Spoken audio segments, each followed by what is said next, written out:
Take me back to the old dirt road where Mama and Papa used to go. Let's sing all them songs from a long time ago and pine for them old days of yore. Salut les mouettes. Bon bah écoutez, pour cette nouvelle vidéo, on se retrouve au Pays Basque. On a commencé notre migration vers l'Espagne. Donc là, on est fin septembre 2025. On reste là jusqu'au début novembre. Et ensuite, on descend en Espagne. Donc dans la vidéo qui va suivre, exceptionnellement, il n'y a qu'une rubrique. Celle concernant la préparation d'un départ en vie nomade.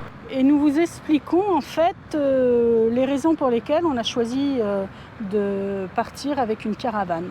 La mode en ce moment est au van, au camping-car, etc. Et nous, non, on n'a pas fait comme les autres. Nous, on est parti en caravane et c'est un choix effectivement qu'on ne regrette pas. Donc je vous laisse maintenant découvrir cette vidéo. Et puis on se retrouve à la fin. Bon visionnage!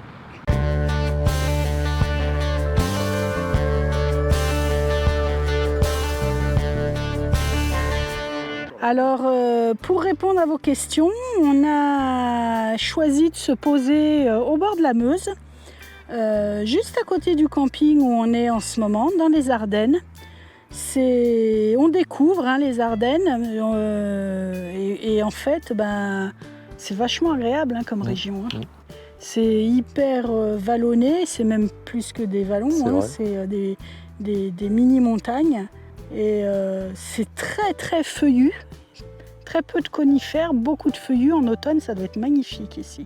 Il y a une voie verte qui longe la Meuse là sur plusieurs centaines de kilomètres je crois, et qui est très emprunté.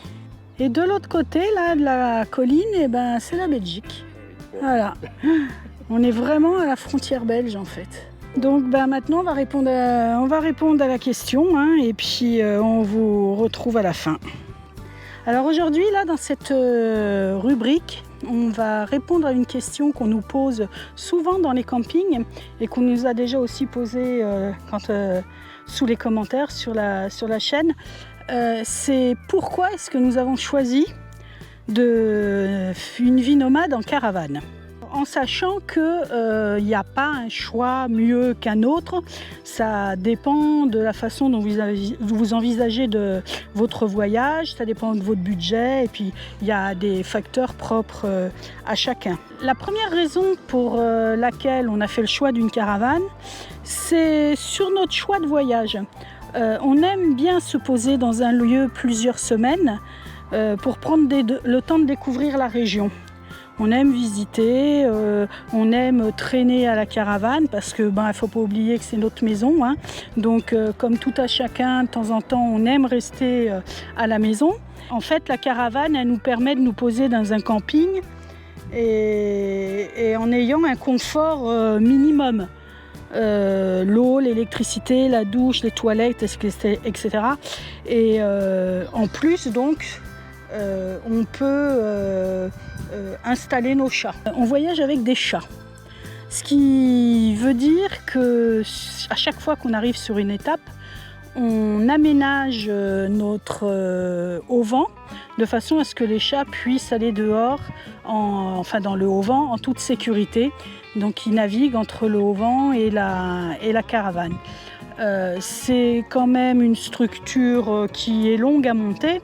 Donc pas question de la monter pour une semaine et de repartir et de recommencer, sinon on ferait que ça.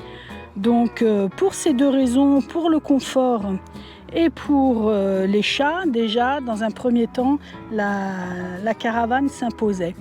Donc le fait de stationner dans les campings plusieurs semaines veut dire aussi qu'on avait besoin d'un autre moyen de locomotion pour pouvoir visiter, pour pouvoir aller faire nos courses. Si c'était loin, si les commerces sont loin. Voilà, pour se balader, mais même pour visiter. Même parce pour visiter, que c'est sûr. ce que tu as à visiter, c'est pas forcément à proximité non. de là où tu es. Même souvent, c'est à une trentaine de bornes. Je me vois pas 30 km en vélo. 30 km en vélo à l'aller, au retour, plus les visites, les balades. Non, physiquement, ça, c'est pas possible. Et puis, en fait, quand tu as un camping-car ou un van, tu es obligé de, si tu veux faire ça, d'y aller avec ton camping-car ou ta caravane ou ton van. Alors qu'avec une caravane, tu as ta voiture. Voilà, c'est ça. Donc tu te déplaces beaucoup plus facilement. Et en plus, pour se stationner, c'est beaucoup moins compliqué. Ah, bien sûr. Et puis, t'as pas les interdictions que les camping-cars peuvent avoir pour l'accès à certaines villes.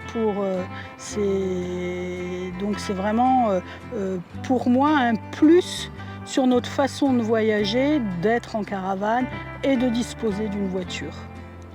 Ensuite, en fait, pour vivre à long terme dans un espace restreint, le concept qui offre le plus d'espace, c'est la caravane. Elle dispose d'une vraie chambre, d'un vrai salon, salle à manger, d'une cuisine, alors qu'en CC, enfin en camping-car ou en van, cet espace est réduit du fait de la cabine de pilotage. Alors je parle évidemment d'un concept 3 tonnes 5, parce qu'effectivement après il y a des camping-cars poids lourds où là c'est autre chose, mais on reste dans un concept avec un budget avec un permis 3 tonnes 5. Là il n'y a pas photo dans une caravane disons comme la nôtre de 5,10 m. Tu as énormément de place par rapport, on l'a vu avec des amis la belges qui nous ont rejoints en Espagne cette année. Ils ont beaucoup moins d'espace, pourtant leur camping-car est quand même plus encombrant que notre caravane, et à l'intérieur ils ont vachement moins d'espace que nous. C'est à 4, on se bousculait, c'est compliqué. C'était compliqué. En plus, on mangeait en bout de table, alors que là, tu as un vrai salon salle à manger avec des fauteuils, des bonnes assises, une table complète pour manger, pas un bout de table. Enfin voilà, ça, c'est quand même plus confortable qu'une caravane, qu'un camping-car ou qu'un van. Alors maintenant qu'on a exposé notre point de vue sur le côté, disons, pratique d'une caravane par rapport à un camping-car ou un van quand vous restez plusieurs semaines dans un camping, on va aborder aussi un autre sujet qui n'est pas négligeable, ce sont les finances. Parce que quand on a des petits revenus et qu'on a peu d'apports, le choix d'une caravane avec une voiture semble plus judicieux pour plusieurs raisons. Alors déjà, avec un petit revenu, vous avez un large choix de caravane. Et vous pouvez aussi trouver un véhicule adéquat pour le tracter à un prix raisonnable. Oui, c'est vrai. Par exemple, nous, on a acheté notre caravane 10 500 € d'occasion et elle était dans un excellent état. Elle est de 2004 et la cellule mesure 5,10 m sur 2,30 m et elle pèse 1,3 tonne chargée. Et pour la tracter, on a opté pour l'instant donc pour un Renault Koleos qui fait 175 chevaux. Et 360 Nm, ce qui est le plus important pour un véhicule tracteur, c'est le couple. Il est de 2014, c'est ça ? 2014, c'est ça. Et donc avec, comme on vous disait précédemment, une charge de 600 kg possible. Et on l'a également donc acheté d'occasion au prix de 12 500 € pour 91 000 bornes. Soit un coût total de la caravane plus la voiture de 23 000 €. Alors si vous souhaitez acheter un CC ou un van avec ce budget, vous en trouverez, mais avec beaucoup de kilomètres au compteur. Et puis dans l'état, je ne pense pas que ce soit un excellent état, parce que généralement quand il y a des kilomètres, il y a l'usure aussi. Donc c'est vrai qu'avec un petit budget, caravane plus voiture semble plus judicieux puis possible en fait. Ouais, plus possible, c'est vrai. C'est parce que s'il avait fallu pour partir, nous qu'on achète un camping-car, on n'aurait pas pu. Non. On n'avait pas les finances pour le faire. Alors un autre sujet aussi qu'on voulait aborder, donc c'est qu'en camping-car, la consommation n'est pas la même que quand on tracte une caravane. Surtout avec les voitures modernes là. La nôtre par exemple, on est parti d'où là? De Haute-Savoie pour aller dans les Ardennes.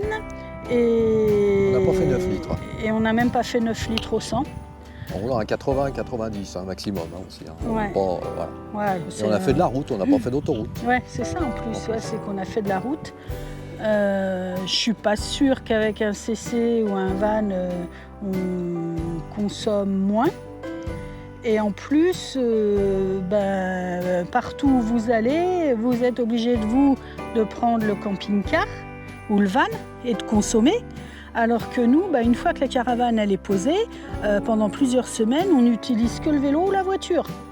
Et la voiture, c'est combien? 6 litres et demi au 100. Et voilà, c'est ça. Donc, au niveau consommation, ça nous revient nettement moins cher une caravane qu'un CC ou un van. Ensuite, il y a l'entretien aussi qui est important. Un CC, l'entretien est régulier. Enfin, un CC, c'est un camping-car. Vous avez un entretien régulier à faire et qui est relativement coûteux par rapport à une voiture. Et en plus, il nécessite quand même là où vous êtes au moment où vous devez l'entretenir, il faut trouver le garage adéquat. Un garage avec un pont qui puisse accueillir un camping-car, ce qui n'est pas toujours évident. Et puis les coûts des pièces et tout ça, c'est pas les mêmes que sur une voiture.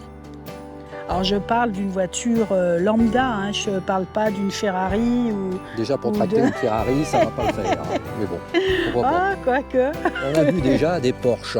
On a bien vu un Porsche Cayenne. Ouais, on a bien vu Oui, c'était un Porsche Cayenne, donc c'est quand même plus... Ah si, regarde ceux qui sont avec la BMW, la X, je sais pas quoi. Là. Oui, c'est sûr. Mais bon, faut pas avoir peur. Donc voilà, c'est au niveau entretien régulier du véhicule à moteur. Entretenir une voiture coûte nettement moins cher qu'entretenir un camping-car. Et de plus, quand vous allez mettre en révision votre CC, vous allez dormir où? Et oui, s'il le garde plusieurs jours. S'il le garde plusieurs jours, vous allez aller où? Vous êtes obligé de louer quelque chose. Et oui, donc ça aussi, c'est à prendre en compte. Et puis en plus, vous allez laisser tous vos affaires dedans, qui vont rester dans le garage. Il suffit que, on ne sait pas, il peut se passer n'importe quoi. Donc voilà, donc c'est un peu, voilà. Il faut se dire, c'est vrai que nous, on fait une révision aussi de la caravane. On va faire ça une fois tous les 2 ans ou 3 ans. Il y a juste des freins et tout. Oui, mais ça se fait sur une journée. Voilà. On peut aller, prendre rendez-vous, amener la caravane, on attend. Ils font les freins, ils ne rentrent pas à l'intérieur, ils n'ont pas besoin de plus qu'en plus. Nous, on n'a plus de gaz, tout ce qui est gaz et tout, donc on a tout enlevé. Donc ils n'ont pas besoin de rentrer à l'intérieur. Ils font les freins ou les choses, ce qu'il y a à faire, dresser les différents modules. Et puis voilà, on repart avec. C'est ça. Pas le cas avec... Et si le jour où on tombe en panne avec la voiture, voiture de location, on leur dit qu'on tracte une caravane avec un attelage. Et c'est reparti. On n'est pas coincé. Voilà, c'est un plus, ça aussi. Donc, voilà un peu. Et puis, il y a un autre sujet aussi que je voulais aborder dans le choix de la caravane. C'est que on a déjà eu, nous, un camping-car. Alors, c'était un vieux CC de 89, c'est ça? Un C25 diesel, turbo diesel. Et à l'époque, on nous parlait en fait de liberté. Alors on a voulu tester, mais au final, ça ne nous a pas trop convenu. Parce que déjà, il fallait bouger tout le temps. On consommait du gasoil pour aller d'étape en étape. Et puis on stressait le soir pour trouver un endroit où se poser. Un endroit sécure, hein, parce qu'on ne voulait pas non plus se poser n'importe où pour la nuit. Ensuite, on s'est rendu compte qu'on loupait plein de visites parce que soit on n'avait pas de place pour garer un CC, soit... Ah, t'as une touche? J'avais, j'ai raté. T'as l'air... Eh ben voilà. Et ben voilà.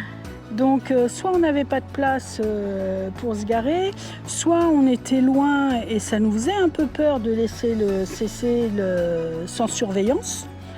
D'autant que on avait des animaux et d'ailleurs à l'époque on avait 2 chiens. Et puis en plus, laisser 2 chiens dans un camping-car pendant que tu vas visiter en plein cagnard, c'est pas trop approprié. Donc du coup, au final, à chaque fois qu'on partait, on faisait que ça de rouler. On s'arrêtait nulle part. Ou alors quand on pouvait aller se balader, c'est quand on allait dans les campings, mais c'est pareil, le périmètre était restreint. Et donc du coup c'est pas quelque chose qui nous a vraiment convaincus. Et puis en fait au final l'angoisse que ça générait à chaque fois c'était bien plus important qu'à la pseudo-liberté auquel on pouvait prétendre, parce qu'en plus il y a de plus en plus de contraintes dès que tu as un camping-car. De plus en plus, les gens avec les camping-cars, ils viennent dans les campings. Voilà, il y en a de moins en moins qui font du sauvage parce qu'il y a tellement de choses qui se passent. Et c'est interdit. Il y a la sécurité maintenant, c'est ça. c'est Maintenant, plus ce que c'était avant. C'est plus ce que c'était. Et puis il y a des risques. Vous allez en camping-car autour d'une grande ville. Stress, vous revenez, est-ce qu'il va être toujours là? Voilà, il y a tellement de vols parce que aussi. le nombre de fois où on entend que les camping-cars se sont fait voler et tout ça, pendant que les gens visitaient...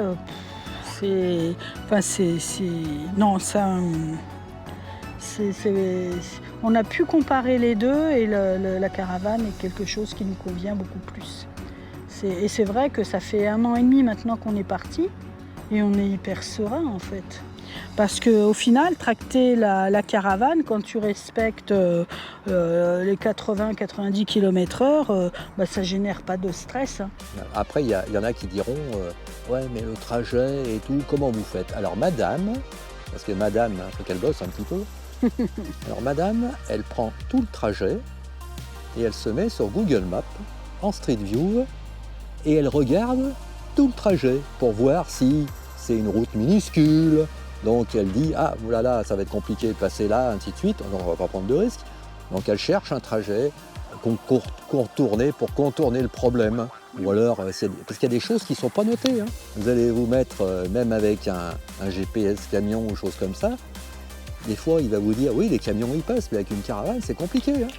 C'est différent. Hein. Pour reculer avec une caravane, c'est pas avec un camion. Hein.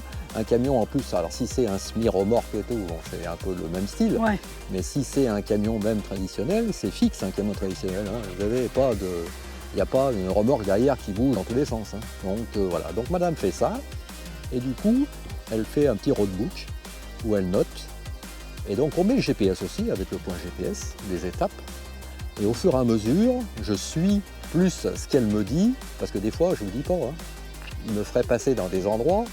Parce que les GPS, il y a des surprises avec le GPS. Ils veulent nous faire passer des fois dans des machins minuscules. Heureusement que je les ai visionnés avant, les endroits. Dans des chemins qui sont juste carrossables, parce qu'avant c'était une route, et que maintenant, donc du coup, voilà. C'est vrai qu'on a évité des situations tendues en faisant ça. Hein.